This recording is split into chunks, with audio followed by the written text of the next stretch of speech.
সম্মানিত দর্শক শ্রোতা, আমরা বর্তমানে অবস্থান করতেছি ফুলবাড়ি দিনাজপুর ফুলবাড়ির চিন্তামণি সরকারি কলেজের পাশেই সড়ক দুর্ঘটনা, খুব মর্মান্তিক দুর্ঘটনা ঘটেছে। এখানে মোটরসাইকেল এবং পিকআপ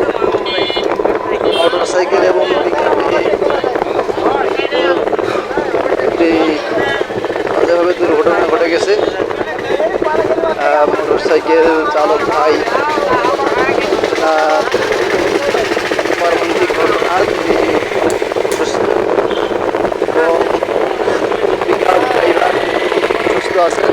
এইখানে কি আর মনে হয় আপনার কি আর মোটরসাইকেল ভাইগুলো আছে, এই মোটরসাইকেল এবং পিকআপ ড্রাইভারের ক্ষতি হয়েছে। ক্ষতি হয়েছে। এই জায়গাটা হচ্ছে আপনার দিনাজপুর ফুলবাড়ি ড্রাইভারের ক্ষতি হয়েছে। মণি সরকারি কলেজের পাশেই। মোটরসাইকেল ওনা নাই, মোটরসাইকেল ওনা। সম্মানিত দর্শক শ্রোতা, আমরা বর্তমানে অবস্থান করতেছি ফুলবাড়ি দিনাজপুর ফুলবাড়ির নিয়ে গেছে। চিন্তামণি সরকারি কলেজের পাশেই সড়ক দুর্ঘটনা, খুব মর্মান্তিক দুর্ঘটনা ঘটেছে। এখানে মোটরসাইকেল এবং পিকআপ